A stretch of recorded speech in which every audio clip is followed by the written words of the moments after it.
বাংলাদেশের ইনকিলাব মঞ্চের মুখপাত্র শরীফ ওসমান হাদী হত্যার মামলার তদন্তে নতুন মাত্রা যোগ হয়েছে।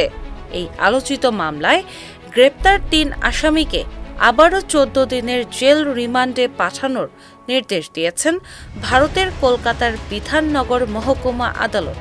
বৃহস্পতিবার তাদের আগের রিমান্ডের মেয়াদ শেষ হলে ভার্চুয়াল মাধ্যমে আদালতে হাজির করা হয়। শুনানি শেষে বিচারক আগামী ১৬ এপ্রিল পরবর্তী শুনানির দিন ধার্য করেন।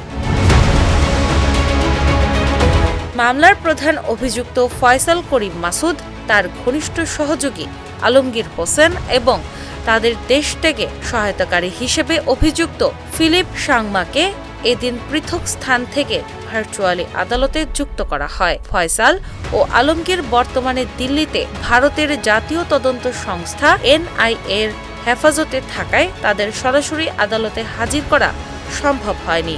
অন্যদিকে ফিলিপ সাংমাকে দমদম সেন্ট্রাল জেল থেকে শুনানিতে অংশ নেওয়ানো হয়। এদিন কলকাতায় চলমান অবৈধ অনুপ্রবেশ সংক্রান্ত মামলার প্রেক্ষিতে স্পেশাল টাস্ক ফোর্স এসটিএফ আসামিদের বিরুদ্ধে গুরুত্বপূর্ণ নথিপত্র আদালতে উপস্থাপন করে। তদন্তকারী কর্মকর্তা আদালতকে জানান, মামলাটি কেবল একটি হত্যাকাণ্ডের মধ্যে সীমাবদ্ধ নয়, বরং এর সঙ্গে আন্তদেশীয় যোগাযোগ, পলায়ন পরিকল্পনা এবং সম্ভাব্য বৃহত্তর অপরাধ চক্রের সংশ্লিষ্টতা থাকতে পারে। এসব বিষয় নিশ্চিত হতে আসামিদের আরও জিজ্ঞাসাবাদ অত্যন্ত জরুরি।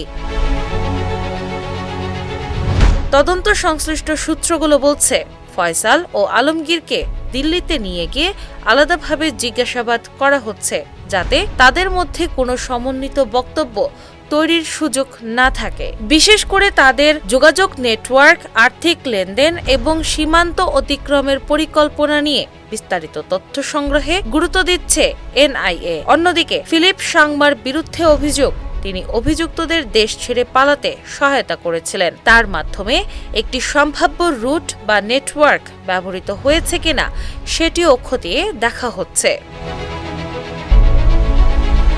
তদন্তকারীরা মনে করছেন, এই অংশটি স্পষ্ট হলে পুরো ঘটনার পেছনের সংঘটিত কাঠামো সম্পর্কে পরিষ্কার ধারণা পাওয়া যাবে। গত ২২ মার্চ পশ্চিমবঙ্গের বিধাননগর আদালতে প্রথমবারের মতো ফয়সাল করিম মাসুদ ও আলমগীর হোসেনকে তোলা হয়। এরপর ২৩ মার্চ আদালতের অনুমতি নিয়ে ভারতের জাতীয় তদন্ত সংস্থা এনআইএ তাদের জিজ্ঞাসাবাদের জন্য দিল্লিতে নিয়ে যায়। তখন থেকেই তারা এনআইএর হেফাজতে রয়েছেন এবং সেখানেই তাদের ব্যাপক জিজ্ঞাসাবাদ চলছে।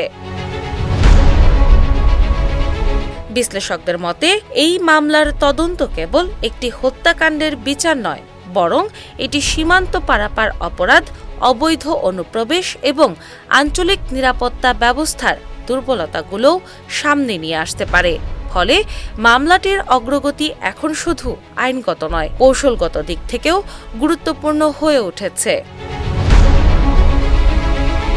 দিনা ইসলাম, বাংলাবাজার পত্রিকা।